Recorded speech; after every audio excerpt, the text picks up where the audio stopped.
The Chelsea further divide takeover saga attention. in Everything takes 2022 time. marked What one was of the the premise most on let me dramatic go get moments in the Chelsea? club's history, after Roman Abramovich's There's ownership no bigger came to an sport in the abrupt world. halt due to sanctions imposed by the So, UK you know, I government think when amid you think Russia's about, invasion of Ukraine. The just the club was size thrust and into scale uncertainty. The of sale was complex, football, as the UK government oversaw European it to ensure football, no proceeds would benefit it's just Abramovich, who had been mind-numbing, and there's accused no of better having league in ties the to the world Kremlin. than the The Premier sale League. I price mean, was you set look at at, £4.25 billion, how but the process was how far these from guys play. straightforward. Several consortiums expressed interest in acquiring Chelsea, each led by high-profile figures and backed by deep pockets. Among the bidders was Todd Boehly, an American billionaire with a background in sports ownership. As co-owner of the Dodgers, Boehly teamed up with Clearlake Capital, a private equity firm, in a bid that ultimately succeeded, winning out over other contenders such as British businessman Sir Martin Broughton and the Ricketts family, owners of the Chicago Cubs. Negotiations were intense and under tight deadlines. Abramovich, despite his forced departure,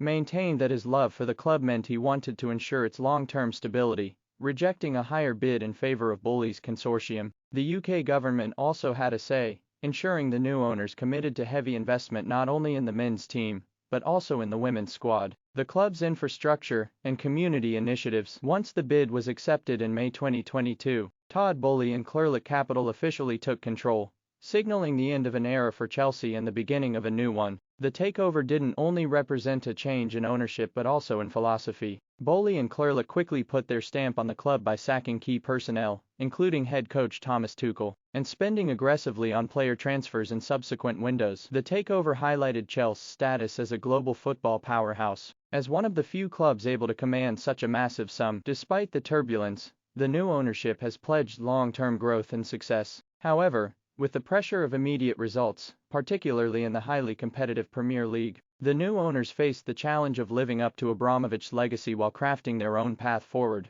The takeover ushered in a new chapter for Chelsea, filled with both promise and risk.